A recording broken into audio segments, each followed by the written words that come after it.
Greetings, everyone. Welcome to the North American Government Ag Leaders Dialogue. We're so pleased to welcome you virtually from around the world and so many here in the room. How appropriate in the wake of ongoing pandemic we've all been facing and the worldwide deliberations going on food systems that our North American leadership should gather together to discuss new frontiers in science, agriculture, leading pathways to more sustainable global food systems. I can't thank you all enough for joining us. We are so pleased to have two on stage and for you to join us virtually. Minister Bibeau, I would like to introduce each of our guests. Secretary Victor Manuel Villalobos. He is Secretary of Agriculture and Rural Development in Mexico. Minister Marie-Claude Bibeau is Minister of Agriculture and Agri-Food from Canada. And Secretary Thomas Vilsack, Secretary of Agriculture, United States of America. You can all view their biographies if you're in the audience on the Whova platform below the video, but they really need no further introduction.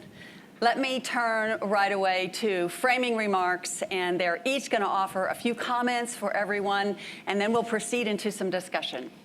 Secretary Villalobos. Well, thank you. Thank you very much, Barbara. Minister Bibeau, Secretary Vilsack. It's an honor for me to be able to be again here in such an important and the place for agriculture is an honor, and thank you for the invitation. I would like to emphasize how important is nowadays for all of us agriculture. And in that respect, it is very important to emphasize that we are, I think, the honor to be in this time. It is important in the sense that we are playing an important role and we are actors in a time in which we are facing challenges, but at the same time, important opportunities to overcome problems that nature, that the different factors, whether we are talking environmental aspects, whether we are talking about social and economic implications. But I personally believe that we are facing an opportunity to play a role in how we can overcome all those aspects that we are facing. So it is, in my view, as an opportunity to jointly work in North America as a region. We certainly will play, and we are continuing playing a role as a region that not just only are the responsible to feed our society, but also to play an important role providing food for the rest of the humanity. And in that aspect, I think those roles that we are playing are particularly and significantly more important. So it is an honor, and I would like to share views from the perspective of agriculture in my country, and I would like, of course, to hear and learn in this important dialogue what our friend countries, United States and Canada, also jointly address issues related with climate change, issues related with how we can access knowledge and technology, and how we are going to be able to receive all these benefits and then be able to provide this assistance to our farmers. That's the way for me to see the importance of this dialogue. Thank you very much. Thank you. Thank you so much. Minister Bibeau. Hello, everyone, dear colleagues. I wish I could be there with you, but we have all learned to work remotely and to participate through video conference. So thank you very much for this opportunity. Secretary Villalobos, Secretary Vilsack, President Stinson, distinguished laureates and guests, and to everyone at the World Food Prize Foundation, thank you for making this important dialogue a reality. Over the next few minutes, I will highlight the ways Canada is working with our partners to ensure a strong, reliable, equitable, and environmentally sustainable global food system. The past year and a half have been like no other, and Canada has not only faced the challenges of the pandemic, of course, but also the realities of climate change.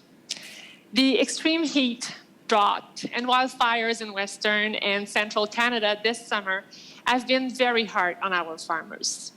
These events have demonstrated just how much farmers are on the front lines of climate change and an essential part of the solution. Half a century ago, Dr. Norman Borlaug launched the Green Revolution with new wheat varieties and modern farming techniques that saved billions of lives in the developing world. And we in Canada are very proud that earlier this month, scientists at Agriculture and Agri-Food Canada earned the Borlaug Global Rust Initiative 2021 Gene Stewardship Award for their innovations and strategies to combat wheat rust in Canada and around the world. The award honors excellence and the collaborative spirit needed for a global interconnected community. We must continue to build on this collaboration through strong policy and by working across disciplines and across borders. COVID-19 forced rapid global collaboration like nothing else. It is responsible for the single largest increase in human hunger ever recorded, and has highlighted the vulnerabilities in our food systems in Canada and around the world. To ensure the sustainability of our food systems at home and abroad, we must double down we must double down our focus on innovation and trade. It is simply amazing the speed that we are seeing new scientific knowledge and innovations being generated around the world. Keeping up this pace is key to ensuring farmers can provide safe and healthy food sustainability to the world. In Canada, advances in crop and livestock genetics have increased our agricultural sector's productivity dramatically. These innovations are also helping us reach our environmental sustainability goals related to soil and water health and emissions. We now have crops that are higher yielding and resistant to droughts, floods, devastating diseases, and pests, for example. Ask farmers in Western Canada, and they will tell you that without more advanced crops, the drought this past year could have been much worse. I will never forget visiting farmer Curtis McRae this summer in one of the hardest hit regions of the Canada prairies. He showed me the poor quality of his canola crops, and despite the total lack of rain, he would still be able to harvest and sell it, though at a much reduced value. Globally, Canada is engaged in several information sharing projects to give farmers tools to increase production and ensure market stability while helping protect the environment. This is instrumental to achieve the goals of the recent United Nations Food Systems Summit. As well, Canada collaborates internationally on a number of initiatives dedicated to reducing greenhouse gases.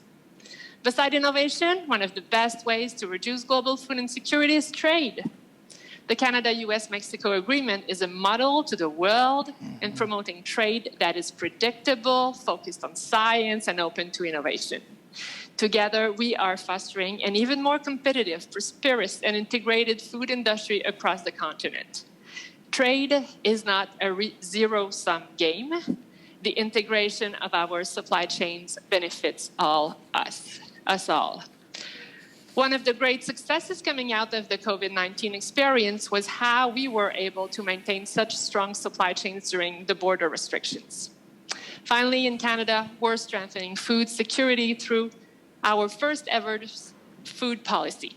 The policy aims to strengthen our food system at every step, from sustainable food production and processing to strong local food infrastructure to less food waste. We are breaking down barriers faced by Indigenous peoples, women and youth, and other underrepresented groups so that they can fully participate in our agriculture and food sector. We are committed to working with our partners, the United States and Mexico, to tackle these challenges. Thank you, and I look forward for this discussion. Thank you so much, Minister Bibeau. It's wonderful to hear a bit about the priorities of these countries, and there's so much going on also here in the United States. Secretary Vilsack. Well, Barbara, thanks very much, and it's certainly a privilege to be here today with my good friends, Minister Bibeau from Canada and Secretary Villalobos from Mexico. Certainly appreciate both of them taking the time to be involved with us today. You know, the Department of Agriculture was established by one of our great presidents here in the United States, Abraham Lincoln. And in a period of significant disruption, it was Abraham Lincoln who charged us to think anew. And I think it's important for North American agriculture to think anew in terms of the responsibilities and opportunities that we have in light of this major disruption of COVID-19. I think we now see the responsibility that we have collectively to address aggressively the issue of food insecurity and nutrition insecurity throughout the world. I think it's important for the three major agricultural economies, Mexico, Canada, and the United States, to join together in a variety of activities and initiatives in an effort to try to respond to the need for us to continue to increase productivity at the same time while doing so sustainably. I think it's fair to say that the Minister, the Secretary, and I believe that you don't have to sacrifice productivity for sustainability, or that you don't have to sacrifice sustainability for productivity. You can do both, and we need to do both. And we need to do both in the context of sustainability in all of its dimensions. There is a social sustainability that must be met. There is an environmental sustainability standard that must be met. And of course, it has to be economic as well. That's why the United States has established the Coalition for Productivity Growth and extended an invitation to Mexico and to Canada to participate with us, along with 50 other nations and cooperators who are now committed to working on strategies that advance both productivity and sustainability. Both ministers alluded to the challenge that we have with reference to climate change, and I think it's fair to say we have to be aggressive in that space as well. As Minister Bibeau has indicated, it has been devastating. Certainly in the western U.S., we saw significant drought, and still today see significant drought, as well as raging wildfires. We, again, have to collaborate together in sharing best practices and information on how best to promote climate-smart agricultural practices, climate-smart forestry practices in an effort to try to respond. It's another one of the reasons why we have asked Canada and Mexico to join in a coalition of nations, which will be announced at COP26, our Aim for Climate initiative, an effort to try to sustain innovation, to encourage and to invest in additional innovation in this space, and to make sure that best practices and that information is shared among nations. Today, we have over 30 nations that have committed to participating in this Aim for Climate. We hope to obviously have more when we meet at COP26. In the United States, we've just recently established the Climate Smart Agriculture and Forestry Partnership Initiative, which is designed to provide resources for large, very large-scale demonstration projects and pilots in an effort to try to gain the data and the information necessary for us to establish the standard for climate-smart agricultural commodities. This will establish an opportunity for value added for our farmers, as well as potentially allow them to take full advantage of ecosystem markets that are being developed, both in terms of carbon capture and storage and in terms of water and habitat. So there's an opportunity here for us to create new revenue streams out of this economic challenge we face with climate. And finally, I think we also have a responsibility to work together to make sure that we're protecting agriculture. The Minister and I, the Secretary and I have been working together collaboratively on the issue of African swine fever. It's one of many pests and diseases that we have to confront, we have to prevent, we have to be proactive on. We are now recognizing that this is something that has entered our hemisphere. We're working aggressively to work with our friends in the Dominican Republic and Haiti to try to contain the African swine fever in those two countries and help them deal and cope with this very challenging circumstance for their hog industry. We work collaboratively to strengthen our surveillance systems in all three of our countries to make sure that it never enters any one of our countries. And we'll be happy to provide additional resources to the Dominican Republic and Haiti to assist them in the economic challenge they face as they try to contain this. This is just one example of cooperation that is necessary in this new day and age. So I look forward to the dialogue, but I think we have a particular responsibility. I think we have a particular responsibility to lead not just our hemisphere, not just our part of the world, but to actually provide global leadership. And let me finish by suggesting that Dr. Borlaug understood about thinking anew. The Rouen family that helped to establish this World Food Prize certainly has thought anew. And all of the laureates that we honor in the past and we honor today have also thought anew. And I think it's an opportunity for us, a reminder of the power of thinking transformative. I think we are at a very pivotal point, an opportunistic point to advance agriculture and to inspire the next generation of young people to understand the power and the opportunity and the passion necessary to advance agriculture globally. So I look forward to the conversation with my two friends. And Barbara, thanks for the opportunity. Absolutely. Thank you so much. I think it's wonderful for you to end on Norman Borlaug. I just want to say that Norman Borlaug, of course, established the terminology. Well, maybe we learned it came elsewhere as well, but it really brought to life the terminology of the Green Revolution. And I believe he also would thoroughly believe in the evolution of the Green Revolution. This has to happen, and we know that data and technology is a crucial part of that. Yes. So I wondered if each of you could speak in turn a little bit about the technologies that are on the forefront. What do you see in your own countries? In amongst all of these initiatives you're talking about, what are the advances that are needed most? And I think we'll start with Minister Bibeau.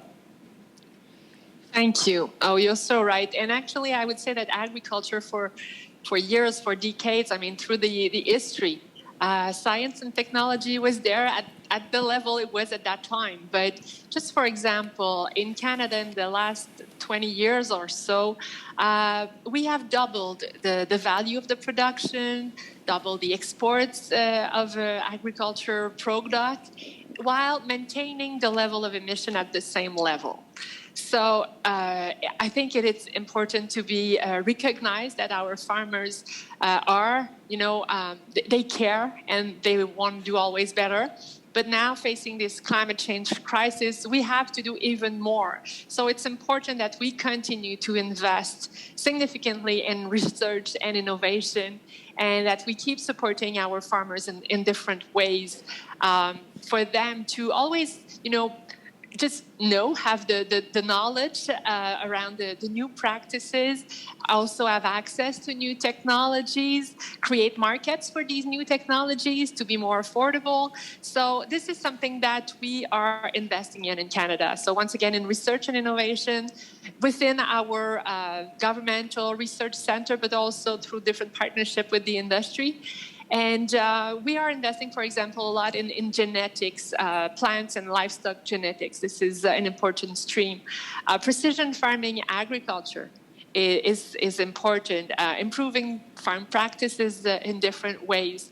And we see more and more state-of-the-art technologies like artificial intelligence entering into the game, and drones, for example, and everything related to geolocalization. So it means also making sure that all our rural regions are well connected to the internet, so they can benefit from these new technologies. So it is something extremely important. And for example, in the last year or so, we have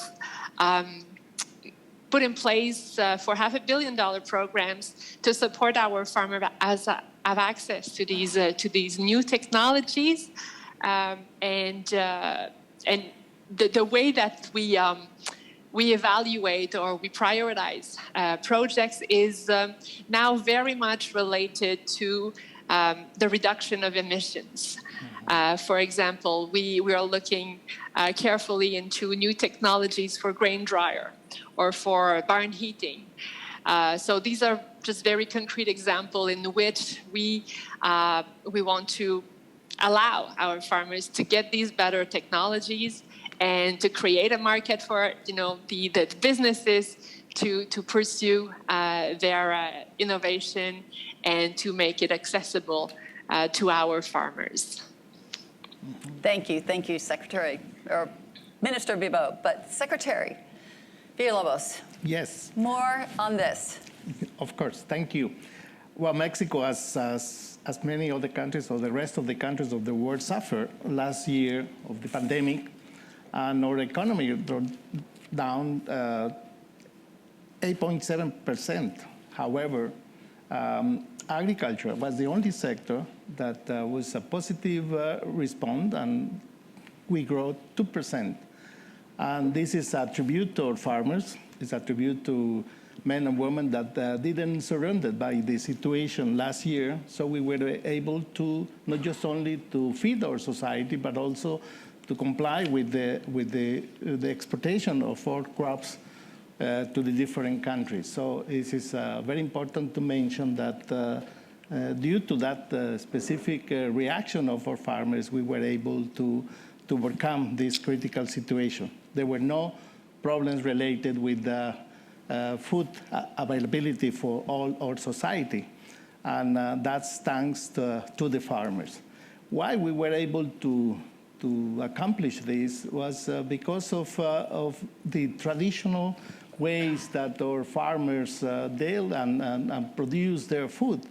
Whether we are talking about self-sufficiency or whether we are talking to attend the local markets or even the exportation that we do in many different countries. So this is, again, related, of course, with the traditional ways to produce food, but also the combination with the new developments. And in this respect, we very much are concerned about two natural resources. One is water, and the second is soil.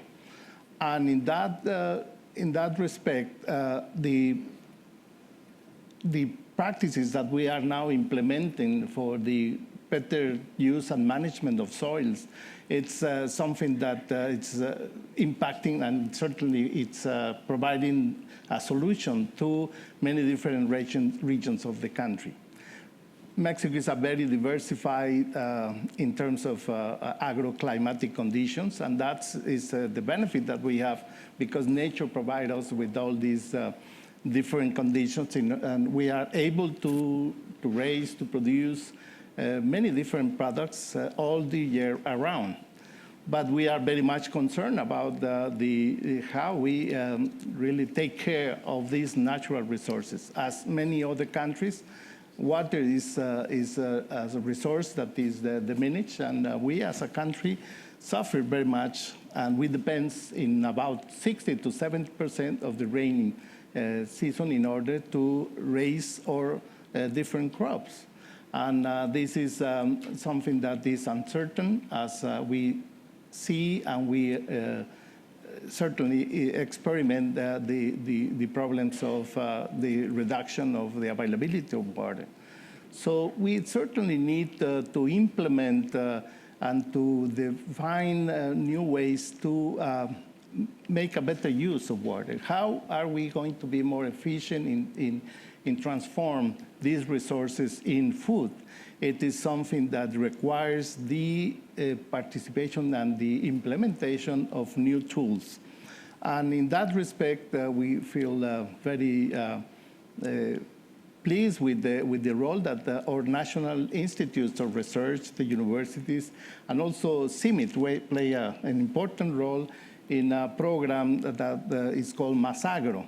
This program not just only is oriented to raise productivity in the different small plots for poor farmers, but also it's important because it deals with these two very important natural resources. How we can make a better use of water that is scarce, that is diminished and decreased, and how we can do it incorporating with the simple practices, incorporated natural organic matter to the soil, and then retains humidity and provides nutrients to the crops, so we can see the result as how we're able to raise the productivity, mainly corn or other crops.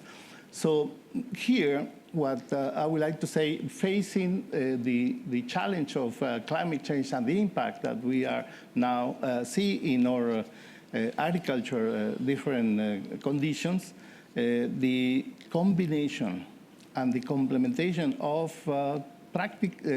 local practices plus the incorporation of new innovation of what the science provides to us, now we can attend the challenge that we are facing because of those limitations. Soil and water are fundamental for this agriculture. So we believe and we consider that we have to implement these simple practices.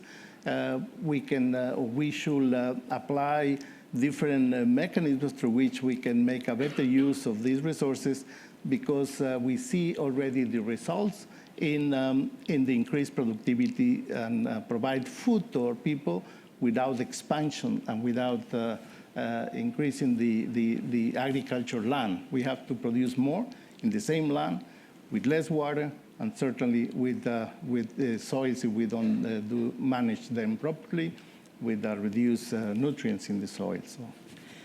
Well, thank you so much. It's so important to be talking about those two resources, land and water, absolutely, soil and water, and our laureate of last year, his moniker, More with Less. Absolutely. We want to continue our conversation about technology. You're focusing a lot on the impacts of climate change, both on and from agriculture. Secretary Vilsack. I think it starts with a compelling vision. And I think President Biden has articulated, at least for American agriculture, a vision of a net zero emission agriculture by 2050, with significant reductions in emissions by 2030. Mm-hmm. And the question is, how do you get there? And I think you get there with a understanding of the need for transforming a food system. Historically, we've had an extraction economy in this country. We've essentially taken things from the land, taken things out of the land. It's traveled someplace else. Value was added to it someplace else. What we really need is to move away from that extraction model to one more of a circular economy, one in which basically we are replicating nature. So that requires us, I think, to understand a lot about agriculture. It requires us to understand more about photosynthesis. How does it work? How is it possible that we could structure our crops and our plants to be able to absorb more carbon? Mm-hmm. And how could we make sure that that carbon was translated into greater nutrition in whatever the crop might be? How do we make sure that the root system of that particular crop is allowed to expand far enough to be able to retain a lot of that carbon that is basically invited into the crop and plant and put into the soil to create that more productive soil? A lot of research being done in that space. How do we replicate nature in the sense that there is no such thing as waste in nature? Yesterday, Secretary Villalobos and I had the opportunity to go to school for a day, or at least for half a day at Iowa State. Fortunately, there were no tests. But what we saw there was a classic example of the work that's being done on land-grant universities in the U.S. Relative to waste. I found out and learned something that I didn't know yesterday, which was that it is possible that as much as 30% of the fertilizer that is applied to our land today goes to crops that just don't need it. Now, how do we know that? Because the folks at Iowa State are working on a sensor system that would allow a sensor to be applied to corn to determine whether or not it would be appropriate to fertilize that particular ear of corn. What a tremendous transformational technology that is. And that's really an example of the precision agriculture that both the Minister and Secretary alluded to. The ability for us to understand and appreciate the unique characteristics of each acre of land and the crops located on that land, so that we can tailor and precisely apply water resources, inputs, helps to improve farmer income, also helps us to avoid waste. And speaking of waste, I think there are tremendous, tremendous advancements taking place today in the way in which we handle waste from livestock. We all know that if we're to get control of our greenhouse gas emissions, it's going to be necessary for us to attack methane in a very serious way. One way to do that is to avoid the methane to begin with through feed additives. And that's another innovation that's taking place across this country and across the world. But you also have the ability to take the manure from a livestock operation and begin to separate the liquids from the solids and reclaim the liquids so that you're reusing and recycling and circularly using the water resources. That's a benefit to the farmer and to society. You can take the balance, you can further evaporate any moisture, and now you've got a pelletized manure that can be put in a bag. It can be transported anywhere in the world and used where it's most needed, instead of over-applied in some cases in U.S. agriculture. Again, more precision with what we're doing. Creates also, in addition to an opportunity for farmers, creates a new job opportunity in rural America. And that's, I think we have to think about this in terms of this circular economy. How do you create bio-based manufacturing opportunities from agricultural waste? An exciting innovation that we're working on now, along with the Department of Energy at the U.S. Department of Agriculture, is the notion of a drop-in aviation biofuel. I don't know about you all, but I get the notion of a battery-powered car. If a battery runs out, you pull off to the side of the road and you call your friend or call a family member and they bail you out. But if you're in an airplane and the battery wears out, I don't know, how does that work? So I think it's important for us to have the opportunity for a drop-in aviation fuel that will be more carbon neutral or low carbon fuel.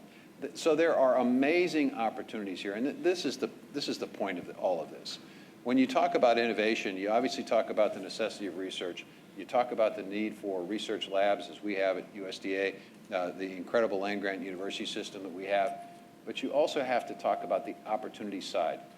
We have a tendency, I think, to focus on the sort of the challenging side of climate change. To me, I think what we need to do, especially if we want to inspire the next generation of young people, we need to start talking about the opportunity side, and there are unlimited opportunities in this space. Thank you. Thank you so much for those comments. Really wonderful to hear from all three of you. I'd like to have you expand a little bit, maybe each of you, to talk more about your first point. I think the world is moving from an extraction to a circular economy, perhaps. I mean, the proposition is really excellent to contemplate and think about the opportunities associated with it. Maybe our other leadership would also reflect on the technologies that take us in that direction and the ways that circular economy may be taking hold in your own countries. Well, thank you. I agree with what Secretary Vilsack just mentioned, and I really was very impressed with the developments in the university, Iowa State University yesterday. What I believe is that in the universities, in the international centers, in the research institutes, there are a lot of information. The information that may tackle some of the problems that we are facing. However, this information is not connected with the needs that we have of the solutions that we need in the field. So I think it's the lack of a strategy or a mechanism more efficient in order to connect the knowledge, the advances that we are developing, and certainly the frontier knowledge that is being developed in these research institutes and in the laboratories with the farmers. And of course, this connection requires a specialized extensionist in order to do it in a proper way and with the proper languages. And that requires a strong commitment from all responsibilities as ministers or secretaries to create mechanisms to facilitate the connection in between the development, the information, the scientists, the innovations that is being developed in such an important institutes with the needs that we have with the farmers. So the need for an extension that allows to create this bridge and elaborate the mechanisms to facilitate the knowledge, the access, and the understanding of all this development is fundamental. And in that respect, I see a great opportunity for young people, the great opportunity not just only for agronomists or professionals that are directly involved in agriculture.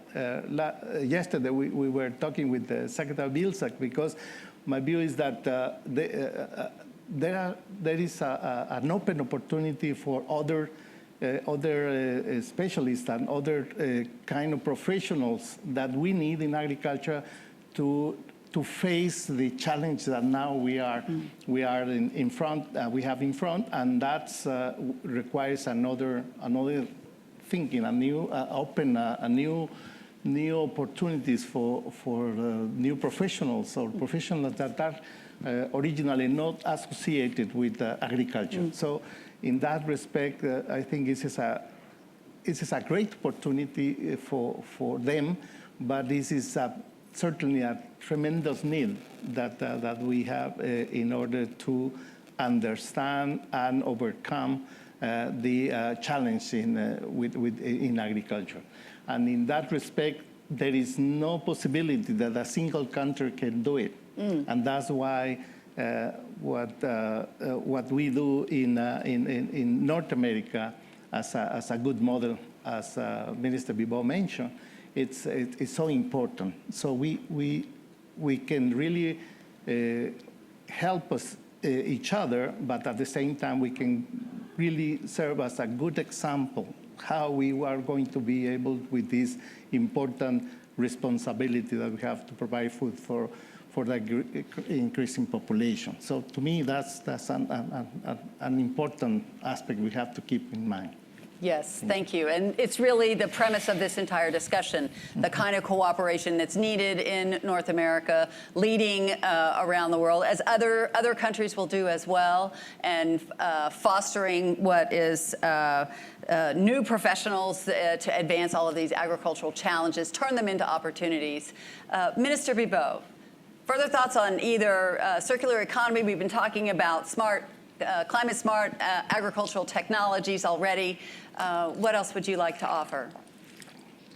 Well, I may start maybe like Secretary Vilsack just said. In Canada, we also have very ambitious objectives in terms of reducing our emissions and reaching a zero emission economy by 2050. And to do so, a year ago or so, we have launched our strengthened climate plan. And the agricultural sector is a very important partner in this strategy if we want to achieve our plan.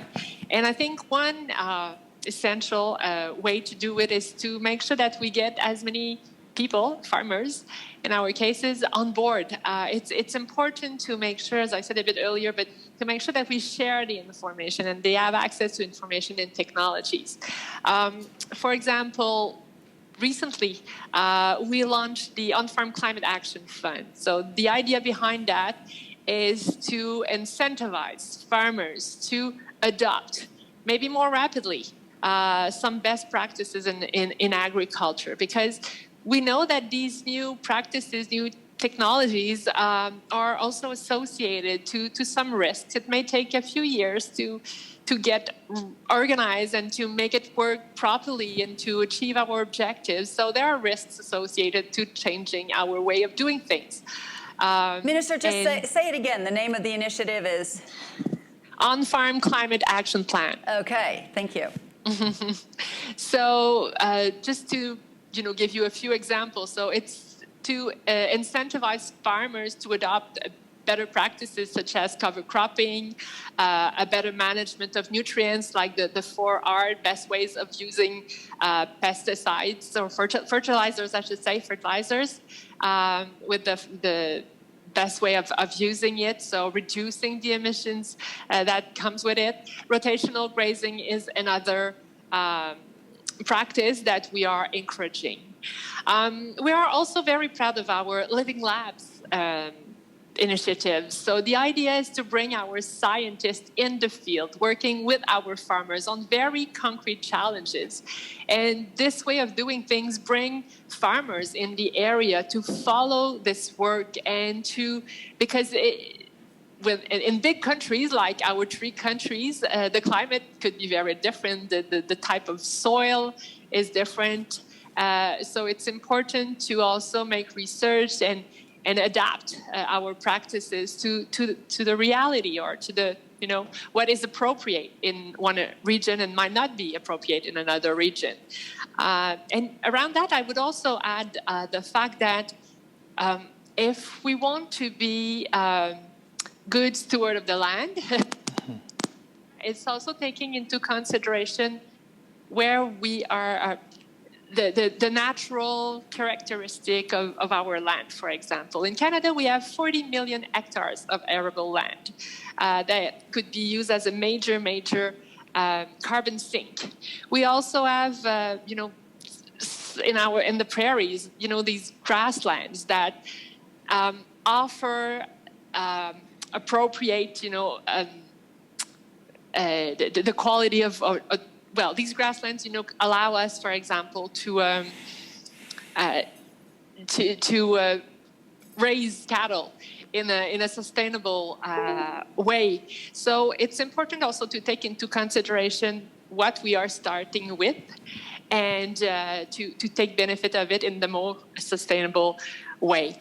We have also launched our first ever food policy in Canada, and this the vision of this food policy is to make sure that all Canadians have access to obviously safe, nutritious, and culturally diverse food. So this includes local food infrastructure. It also includes a very big initiative around food waste, because, I mean, we all know that food waste is represent a significant value, quantity, and generates emissions as well. So if we can tackle better food waste, there is a lot of benefit that would come out of it. So a few months ago, we've launched a challenge. So the idea is to give some means to innovators around technologies, obviously, but also around business model, to be able to find, once again, better practices and new technologies to tackle climate change, and then make sure that we can replicate these practices and technologies, and share the information and make it accessible to a greater number. So at the end, we can really see an impact on the reduction of our emissions. Great. We in the U.S. have just launched our strategic plan for climate change in terms of adaptation and mitigation. It has multiple parts to it.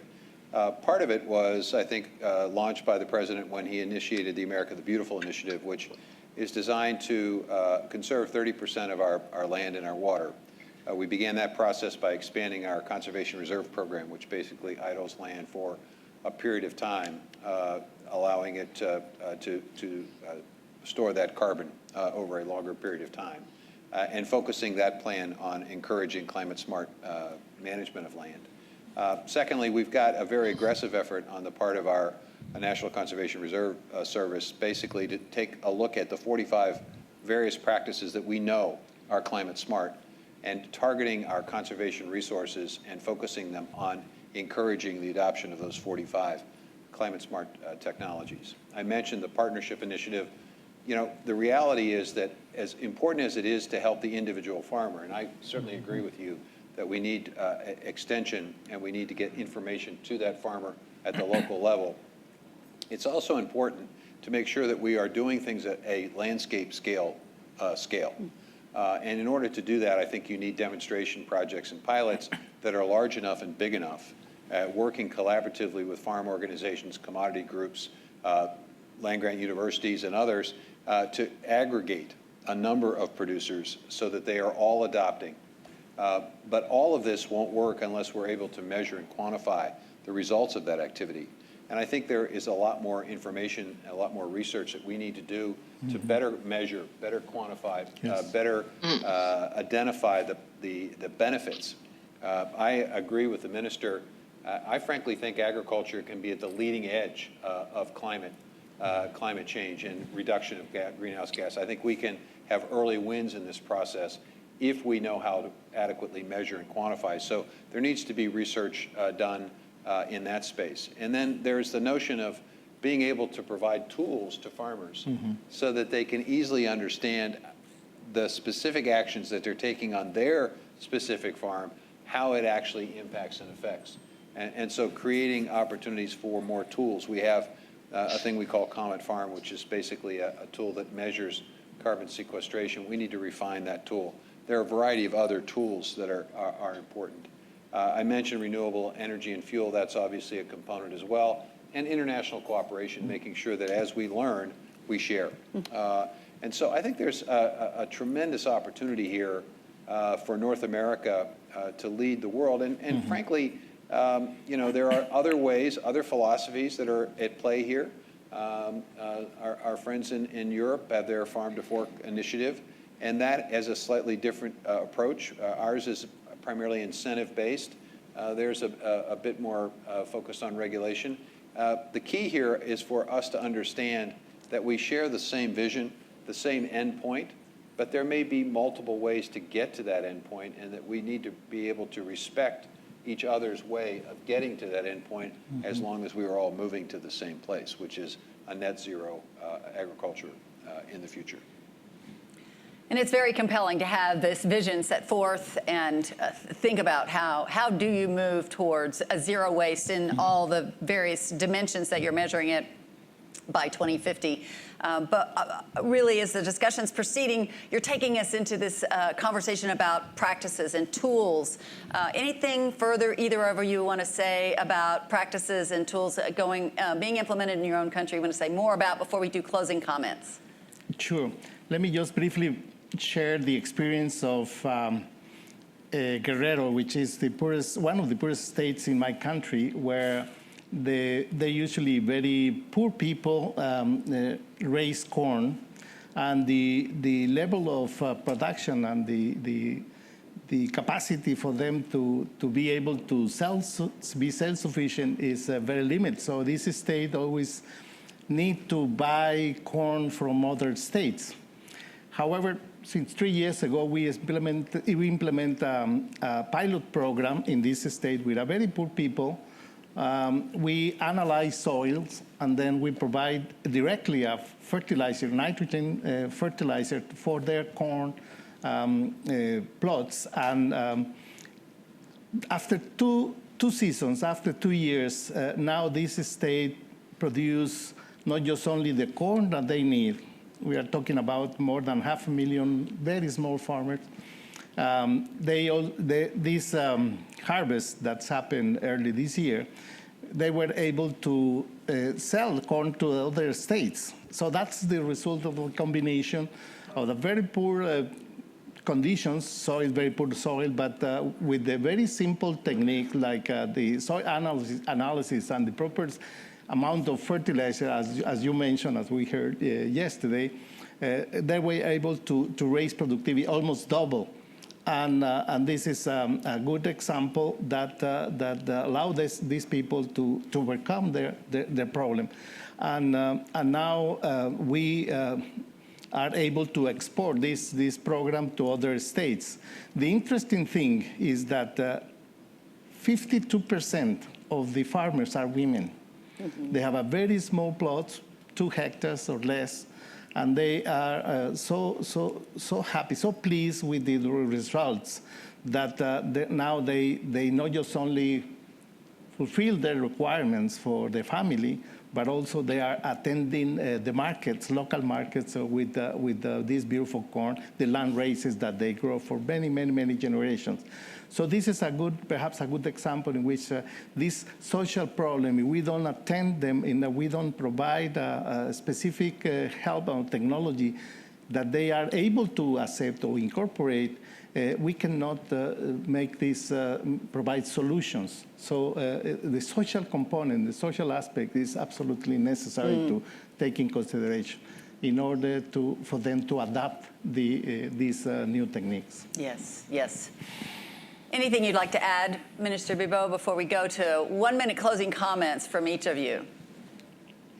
Well, I would just compliment Secretary Villalobos, because I think the social aspect of all of this is extremely important. So including women, youth, indigenous people into this conversation and giving them the tools, the means to fully participate in our food system is extremely important. And I'm very proud to have launched the first Canadian Agricultural Youth Council. We also have specific initiative for women entrepreneurs in the ag sector and other initiatives for the indigenous communities. So I think this is important to take into consideration and to make it happen. Wonderful, thank you. Well, we've heard so much about technologies that are available, that are up and coming, the importance of AI. Everyone's focused on climate change, both addressing the impacts from climate change, but really preparing for the future to reduce those impacts. Overall vision and goals need to be set, and to the degree they can be agreed upon in a regional context, North American region, and set forward, it's going to advance everything. So I think everybody appreciates the strategy that's needed. It's quite significant. It's enough to coordinate and develop those goals and vision within your own country, but then between them as well is the next level of challenge. So maybe we just take 1 or 2 minutes each for you to offer closing comments, and we're going to give you the last words. Actually, Secretary Vilsack, if you don't mind, and we'll start with you. Well, Secretary thank Villalobos. you. I'm optimistic, and as happened in the human history, science always comes to rescue when we are facing problems. So I am optimistic in that respect. So I think it's important, though, that we have to refer what Norman always teaches us: take it to the farmer. Thank you. Thank you. Thank you. Minister Bibeau. Well, thank you very much once again for organizing this conversation. I would add that, we have a very conscious commitment toward protecting our environment and making sure that our agriculture is sustainable and that we can feed the world. Just acknowledging that how much our consumers at home and abroad are asking for always more sustainable agriculture as well. And organizations like the World Benchmarking Alliance, for just to give an example, are developing tools to rank agri-food companies according to their sustainability. So this is coming to us because of the climate change wall, I would say, but the consumers are also expecting a lot from all of us. Absolutely. We've talked a lot today about the social aspect of the challenges we face and the environmental opportunities that I think we also have to end talking about the economy. And the reality in America today is that nearly 90% of farms don't generate the majority of income for the farm families who are operating them. Mm-hmm. And so I think it's important and necessary for us, as we are developing and thinking anew and transforming our food and agriculture system, to look at ways in which we can create more new and better markets. Obviously, exports will continue to be really important, and we need to have free and fair trading opportunities. Obviously, it's also important for us to create a local and regional food system that creates greater resilience in our system. But we also need to look for ways in which climate creates new income opportunities, new ways of benefiting farmers for the work that they do on the farm. Work that they want to be able to do, and they need to be able to financially do it.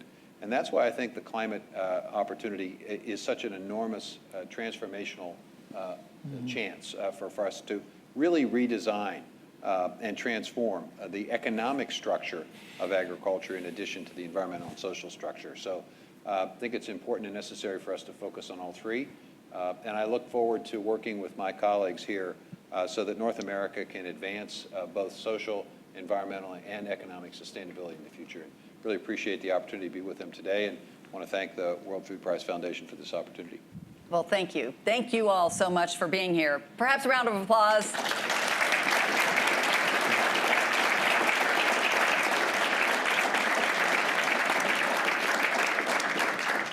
Minister Bibeau, we so appreciate you being with us virtually on behalf of the World Food Prize Foundation, all of our audience here, and virtually.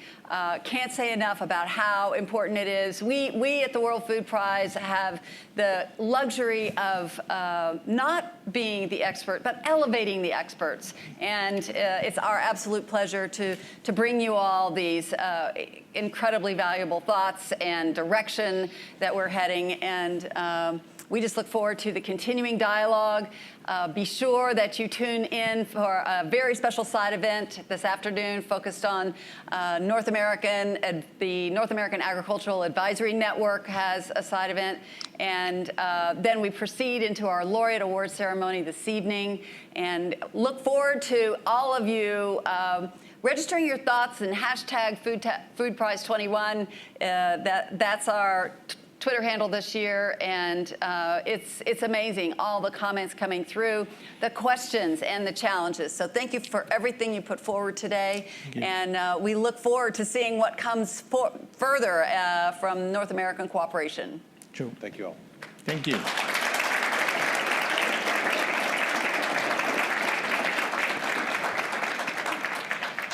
Okay. Terrific. Our feed is cut. We are going to